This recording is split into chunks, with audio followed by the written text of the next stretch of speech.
thank you for joining us on Market Insight this morning. This beautiful morning on Market Insight, we are going to be talking about something very, very critical. But before, of course, we go on, I am David Chiedu. It is indeed wonderful to have you join us on today's edition. Now, if you are watching us on your mobile devices or your smart television, you are definitely using the internet. Now, a lot of what we do today is made possible by the internet.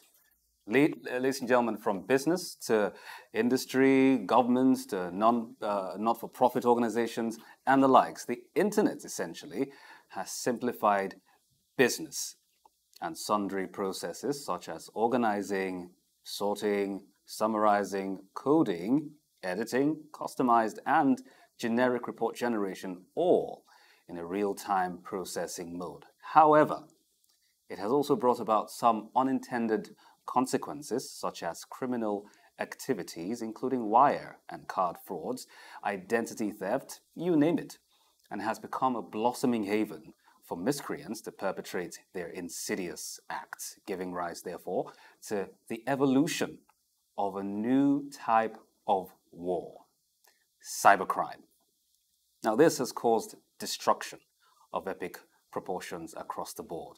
And this disturbing advent, on the other hand, of cybercrime in Nigeria in recent times has been a cause for concern. And the negative impact on socio-economic activities in the country is pretty alarming. So today we're discussing and getting expert insight on this issue. We're talking about cybersecurity in Nigeria and also examining the challenges and solutions for tech organizations. We're being joined this morning by a pioneer leader in the field of cybersecurity and strategy with a strong commitment to shaping Africa's cyber resilience landscape. He is also the visionary founder of AfriHackon, a cybersecurity collective that is dedicated to nurturing excellence through capacity building and fostering a vibrant community of experts across the continent. I'm talking about Dr. Bright Gameli Mawudor. Good morning, Dr. Mawudor. Thank you for joining us. If you can hear me. Yes, I can. Can you hear me? Can you hear me, Hello, Dr. Mawudor? can you hear me? Yes, I can. Can you hear me on your side? Thank you for joining us again this morning. Remarkable profile, by the way. Right, so let's get to it, Doctor. We're talking about the issues of cybersecurity in the country and, by extension, the continent, as you were. It's one that has kept too many organizations, tech and otherwise, on their toes, largely because of the dangers and catastrophe that cybersecurity or cyber insecurity poses, as you were. So by way of an overview, if you can give us, some insight into a lot of these challenges. We're going to start from there, by the way, before we get into the deep end, that organizations on the continent, in the country here, on the continent face with regards to our cyberspace being insecure. So thank you very much for having me here. Just to let you know, the cybersecurity or cyber resilience landscape in the continent has changed. Over time, we have been seeing a lot of activities happening in the sense of there's a lot of technology changes. There's a lot of businesses changing to actually consume more technology. And as you mentioned, if people are using the phone to watch this right now, they're using the internet. So the internet penetration has actually moved further to a way that we can't even imagine, and we need to start embracing technology.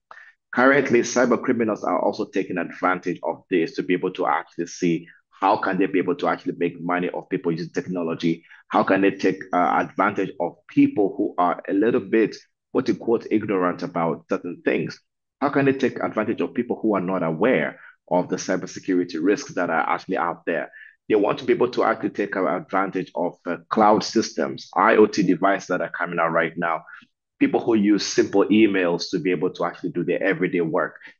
If you look at it, for example, we have a very huge surge in phishing attacks. What a phishing attack basically means is that somebody sends you an email or sends you some sort of a link purported to be something that is real or true. You click on it, you've been hacked.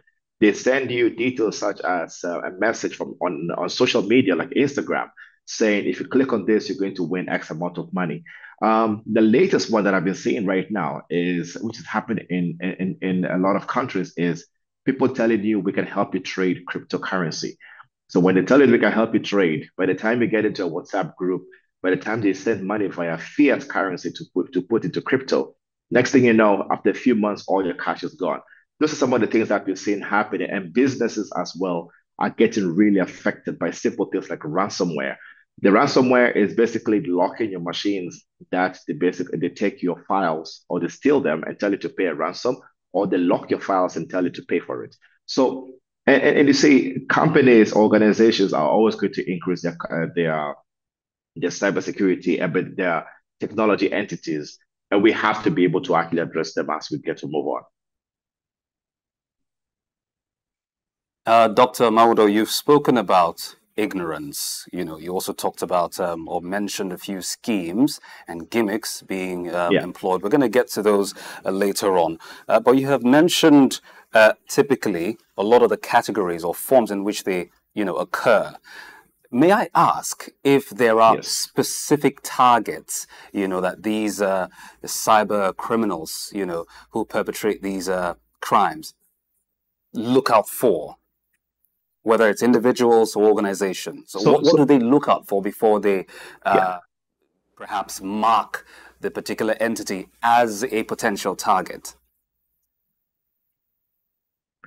So just as the way a driver who has a particular type of car will let you pick a particular person, they will not go for the person who will pay a low price. They go for somebody who pays a high price.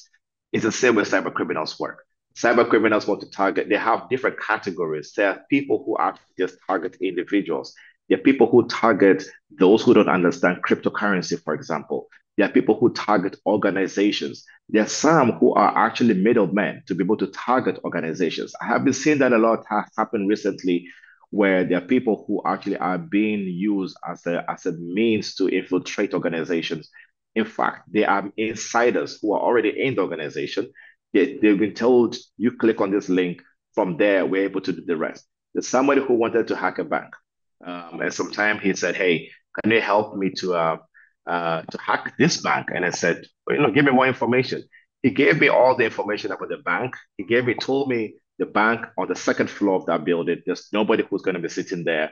He can plant a laptop inside that organization, and he can actually use that laptop to now infiltrate that network and be able to steal a lot of money. So the job is, there's somebody who's going to plant a laptop. There's somebody who is me, who he wanted me to actually hack the network. Then there's a third person who understands core banking system to be able to do that. As you can see, these are three different people who are actually getting to do this. And there's a fourth person who's trying to organize everything. So there are different categories. So it depends on the type of or hacker or attacker or scammer or threat actor in this case, who is trying to actually infiltrate these systems. So systems, networks, there are others who are basically looking for just a basic, easy cash out. So they might be in Russia, China, Ukraine, Ghana, Kenya. They could be anywhere. And they basically will use their means and tactics and techniques that they have to be able to infiltrate networks or cloud systems, for example.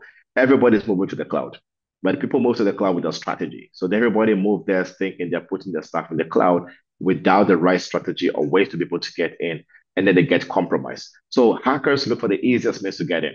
They never want a most sophisticated or difficult way to be able to infiltrate the network. So the easier they can actually get into a network or people's phones or people's lives, that's what they go for. People who don't understand, for example, the biggest scams you see right now is, like I told you, about the cryptocurrency scams of trading. But the fact that you don't know how to trade, they'll tell you, you give us, create a wallet, you put your money inside here, we'll put the money inside the wallet for you. Or they give you a portal. You can see the portal is showing you some movement of money every now and then, and they allow you to cash out. That's a good thing.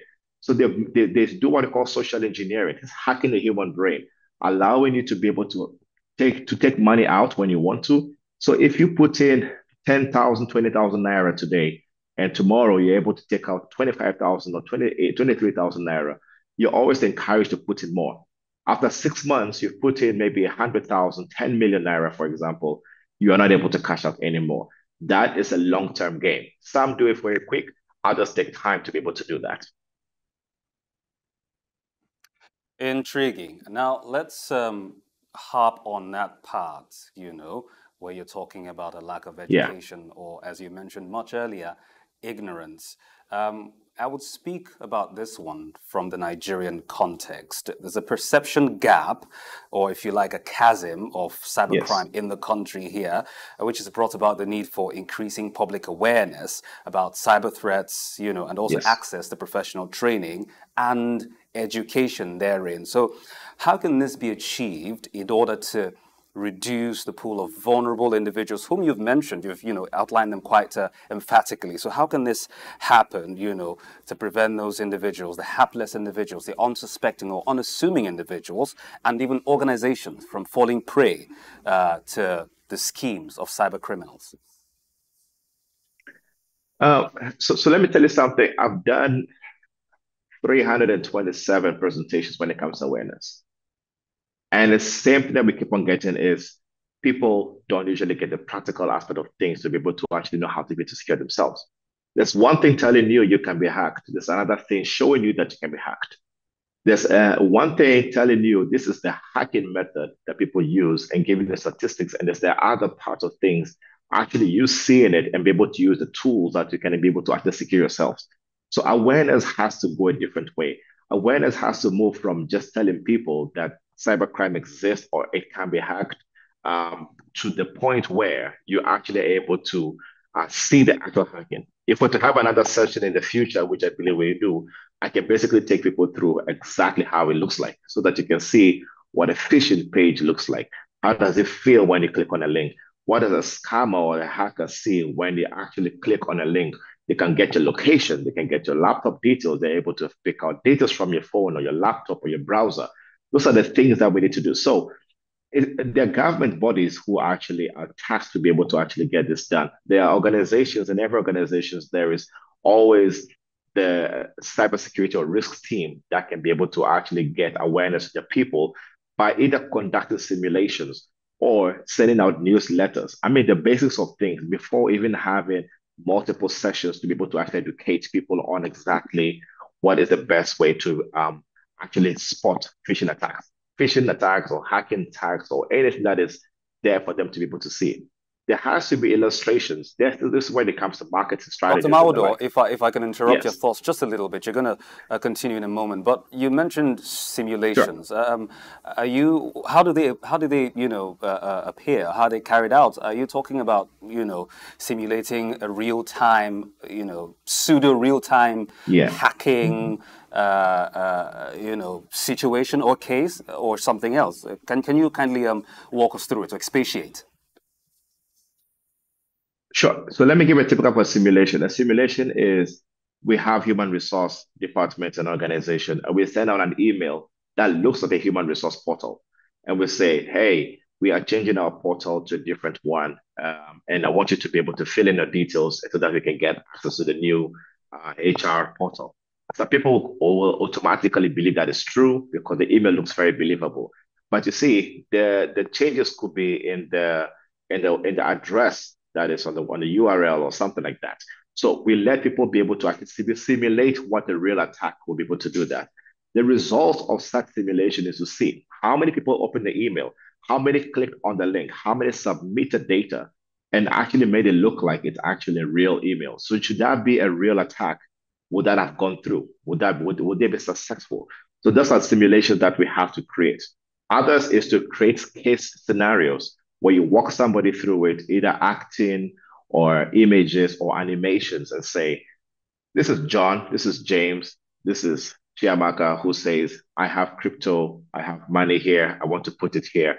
And then you can actually spot out the details of is this real or not.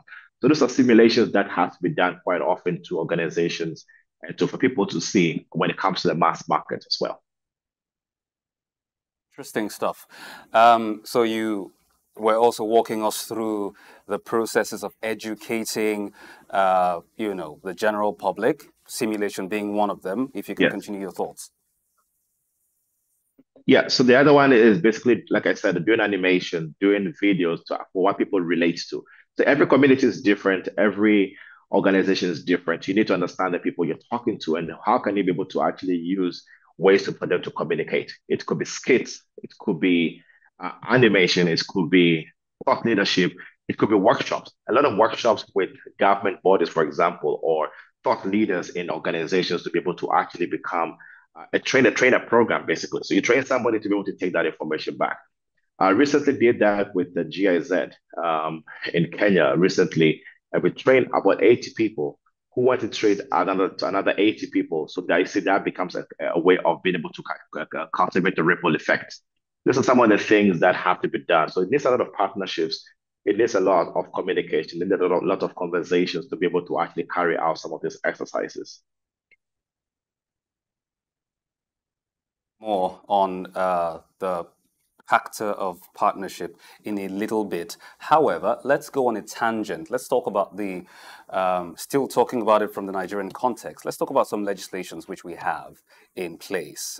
We know that we have some legal and also regulatory reforms put in place to, effectively combat cybercrime or prevent cybercrime, as you were. One of which is the 2015 Yes. Cybercrime Act in Nigeria, for instance, enacted to promote cybersecurity and also cybercrime prevention, which experts, for all intents and purposes, have argued is at best foundational or fundamental, and have called for enhancements, Yeah. to include clear penalties and support for international collaboration in cybercrime investigations. What's your take on this, Dr. Mawudor?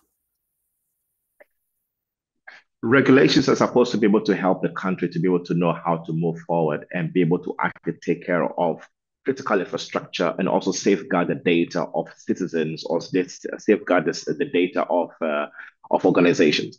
Now, the regulations are there. It has to be adhered to. And the only way it can be adhered to is the adoption and be able to actually make sure that it comes to place. When you actually, and there are many ways for this to happen.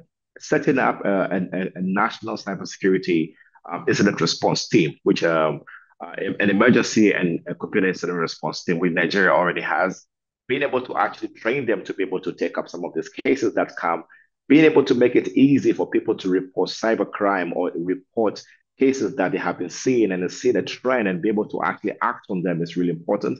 Being able to make sure that when a perpetrator is actually caught, that person is legally prosecuted by the court of law and actually jailed or, I mean, being taken to jail for the kind of cyber crime that they've committed will bring a lot more awareness to people to be able to know how it's going to be. So, as much as it's fundamental, it's a very good step. I can see it's already effective. I can see people being able to actually get, but there are more. What I think we'll love to see more is how can people be able to report cases easily. If you go to a police station right now, saying I have been cyberbullied or somebody has stolen money from me, what is a police officer going to do? You go to court, you talk to a lawyer, and you ask a lawyer, I think I have been there's a cyber crime. Somebody stole money from my bank account. Somebody stole money from my mobile wallet. What are they going to do? What is a procedure for them to be able to take against either the mobile wallet provider, or take against the bank, or take against the person who is cyberbullying, because cyberbullying is also a thing inside the cybersecurity world. If you have go to if you go to many of the organizations that have mobile money services, you have banks and everything, or the fintechs, what have they done in terms of being able to actually make sure their data is secure?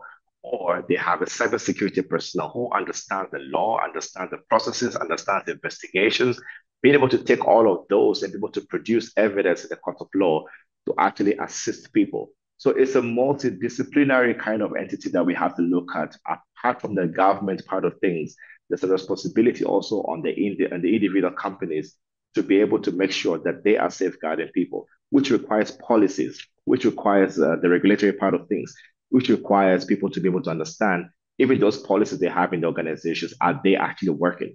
Many organizations have policies, but they've never read them. They've never used them. They've never implemented them. They've never known how that's going to even apply in the real world. Expertise, that's where training comes in. People need to be trained. How many certifications do people have in organizations? How are they basically trying to see the ways of being able to secure data? How many times have they tried to take the initiative to do security assessment of their system, of their cloud entities, their mobile applications, how easily will they be able to be hacked if a cyber criminal does? So frequently testing those and the regulatory processes and making them to adhere to such processes is going to actually help a lot. Now, from a policy perspective, and let's spread this to the wider context, on the continent, do these issues of cyber insecurity, as it will, cyber crimes, are they peculiar region to region, country to country, or entity to entity? I will say it is because depending on the kind of infrastructure and also technology that is growing in all of these regions, it differs, it matters. In Nigeria, Nigeria is actually the one of the highest consumers of cryptocurrency. So you find a lot of cryptocurrency scams in Nigeria more than in Zimbabwe or Zambia. South Africa has a more regulated entity when it comes to cryptocurrency. So you might not find some of those scams being too successful in that region. When you look at people who are using cloud services, cloud is everywhere, and there's a huge uptake of cloud even by governments to be able to actually move to the cloud.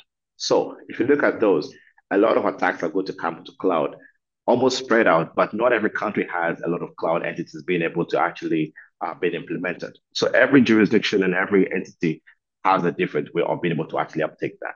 We are still talking about cybersecurity in Nigeria, and of course, the issues, exploring and examining the issues, bedeviling the tech space or tech companies in the country and the continent at large. We're still talking with a security expert and founder, AfriHacom, Dr. Bright Gameli Mawudor. Dr. Mawudor, now let's get some more of your thoughts regarding the issue. Earlier, you had spoken about partnerships, and its appurtenances with regard to the fight against cyber insecurity in our cyberspace. Now, how can the government at local level, or if you like, subnational and federal level, and the private sector, because I reckon for a lot of ventures, there's the involvement of the private sector to see that this targeted venture is achieved. So what sort of partnerships or collaborations are needed to enhance cybersecurity in Nigeria?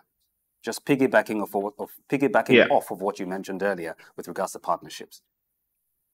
Yeah, so I'll take it from two points of view. There is the partnership with international organizations that are already trying to promote such, who try to do advocacy for such a thing. GIZ is one of them. Mozilla Foundation is one of them who actually try to promote a lot of things when it comes to privacy. When the government can talk and on the other side of things, there are private sectors in the country who actually advocate for cyber resilience in the country, which has to be looked into. And there's also something you need to notice. Nigeria has a wealth of talent when it comes to cybersecurity. It's amazing. You have no idea. They have so many people who are actually really good at cybersecurity stuff in terms of technical part of things, in terms of governance aspect of it. I have met so many Nigerians who are able to actually show me some level of skill set that we've never seen before.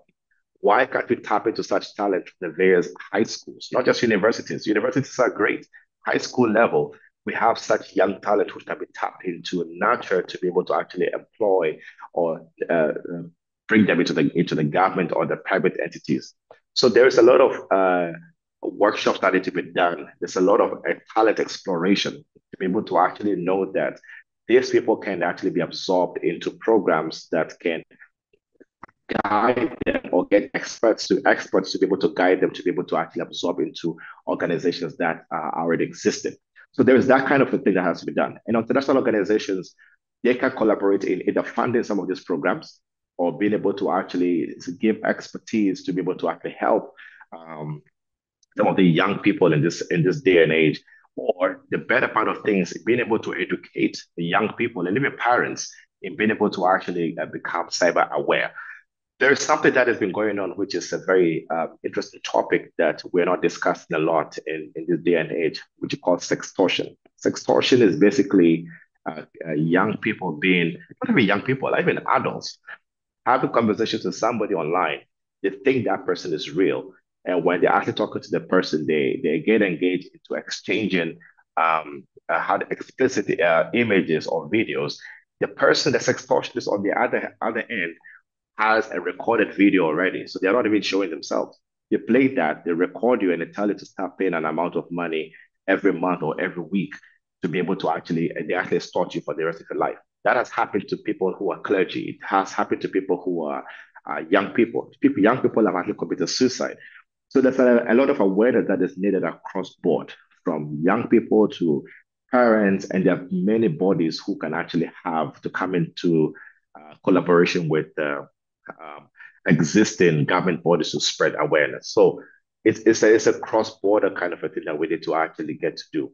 Yeah.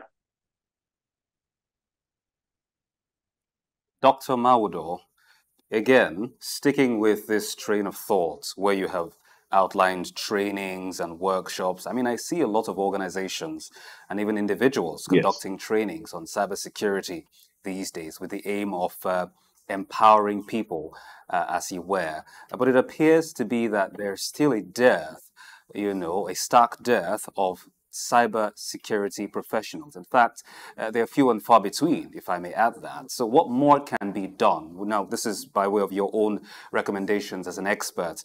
What more can be done, whether in the Nigerian context or in the wider context of the continent, as you were, to develop a robust cybersecurity workforce? Emphasis on workforce to meet the Yeah. increasing demand of cybersecurity professionals.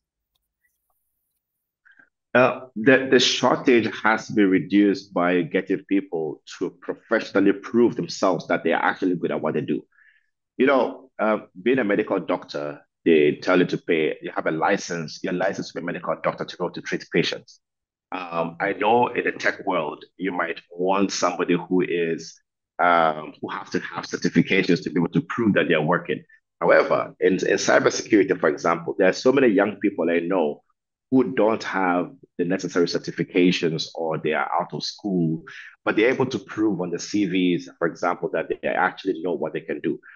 We don't have to be able to limit them by imposing laws saying that you need to be registered, for example, as a cybersecurity practitioner to be able to give service.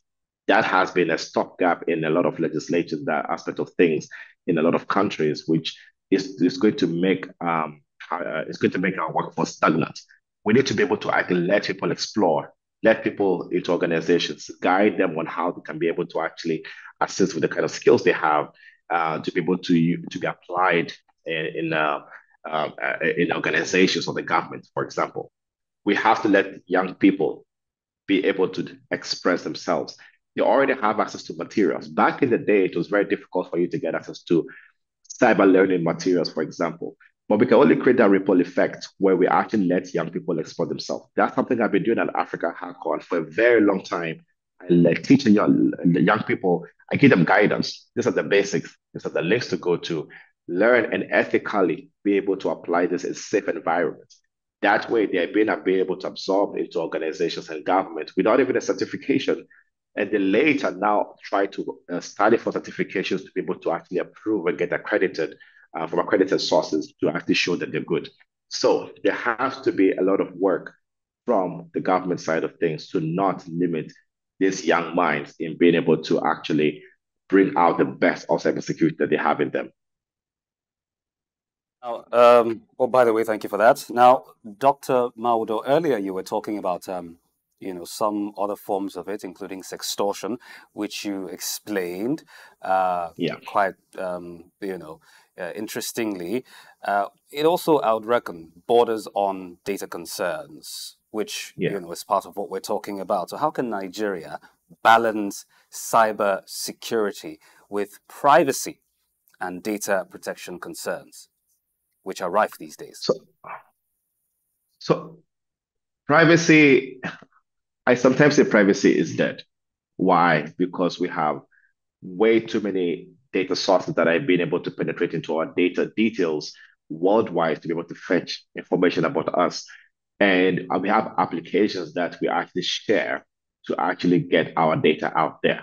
But you see, we have to limit how amount of data that we send out there, or the people who are actually harnessing our data and keeping our data with us. need to be the people who are responsible to actually take care of our data. For example, you have a fintech who is taking a fintech that you're using for, say, a loan company. You actually give your username, your password, you give them your full names, you give your location, your address, you give them all of that detail.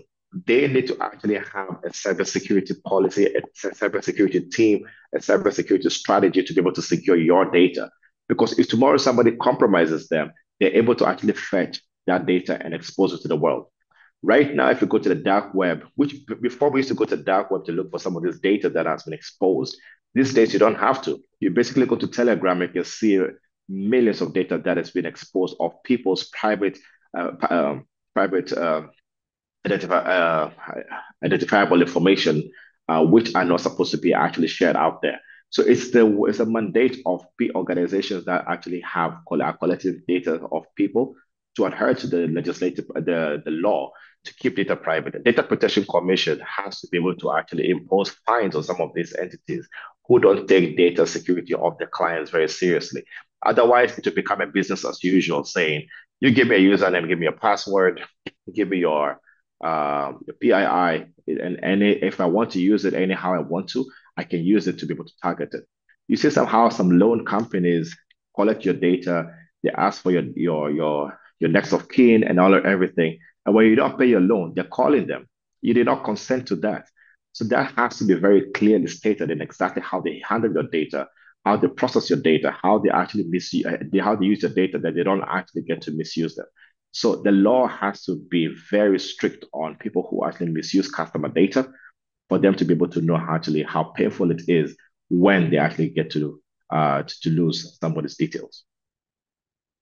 Now, that part you mentioned, talking about the example you just gave, talking about some individuals who patronize or who use loan sharks or loan companies, as the case may be. We're gonna, do a little bit Yeah, of a practical session, very brief practical session, very shortly. But before that, sure. I imagine, as with many other things that are subject to evolution, there are emerging schemes and gimmicks used by these cyber criminals. Are there any that have surfaced that we need to know of?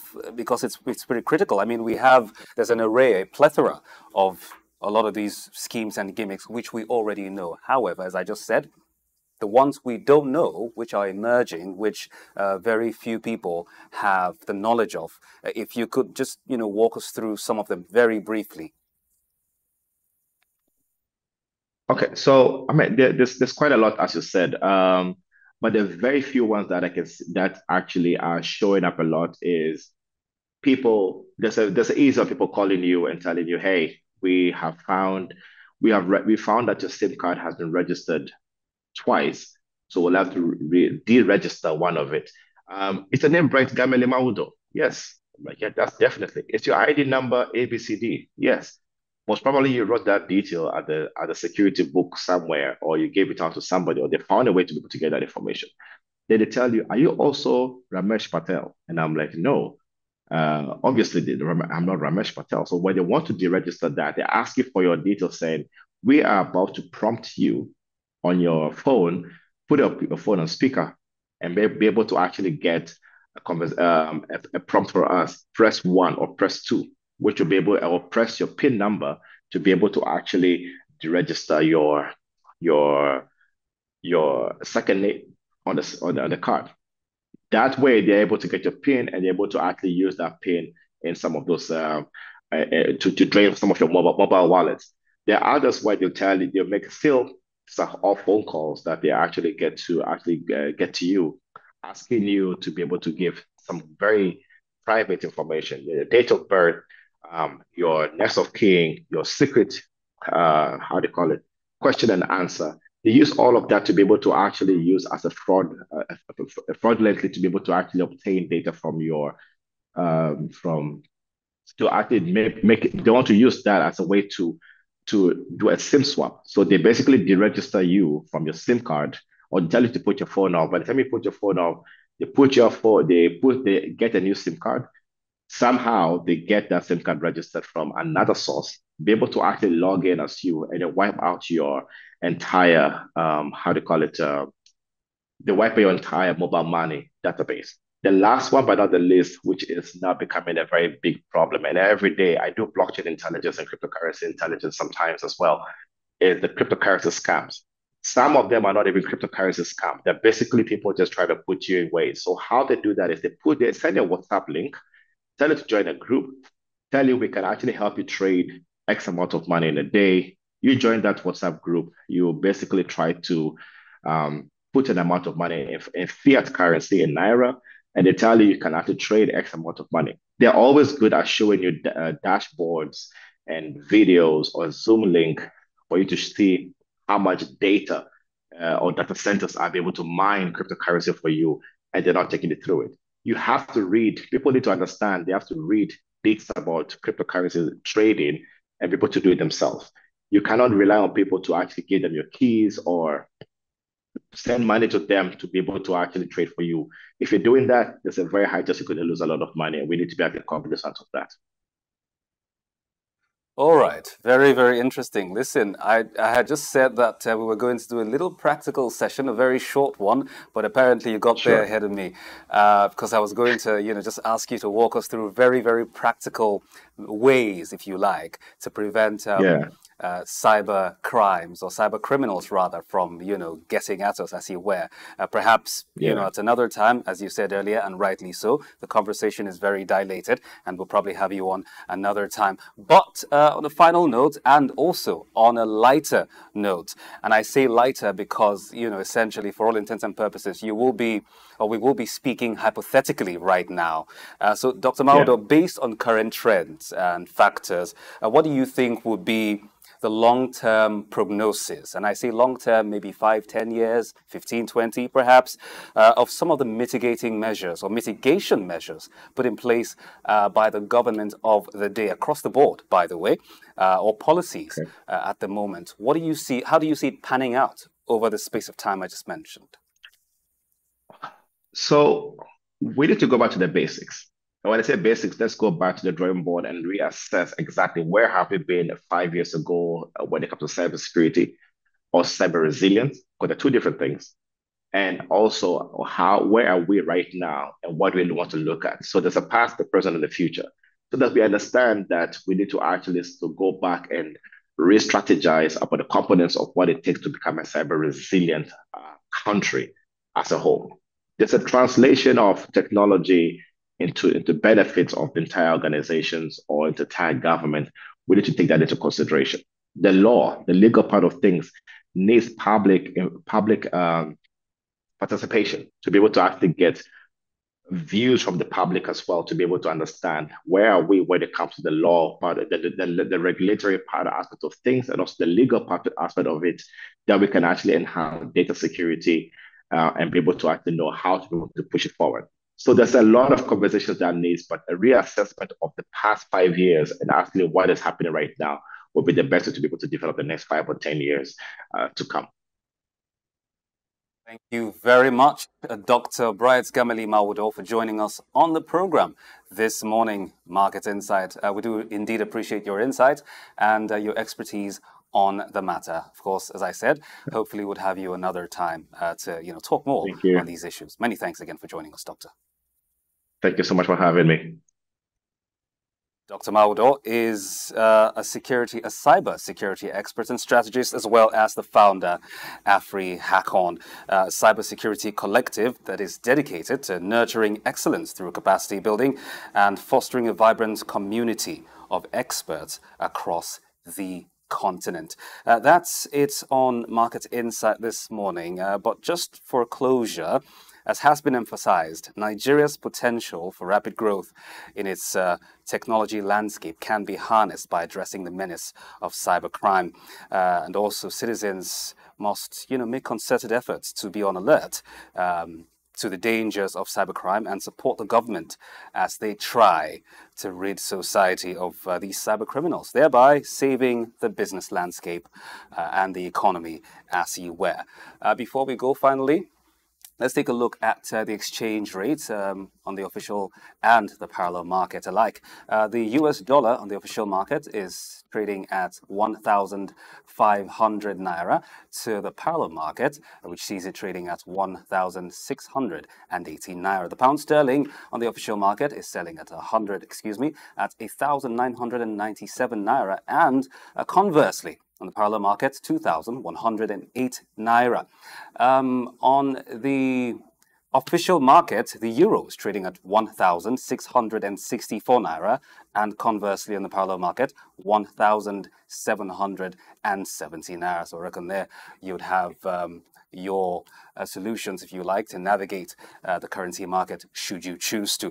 Many thanks for joining us on Market Insight this beautiful Wednesday morning. To visit us at www.sooknews.com for more real-time updates, and do well to subscribe to our YouTube channel and follow us on all our social media platforms. You see that scrolling on your screen. Thanks again for joining us. I am David Chiedu. Do have a wonderful day.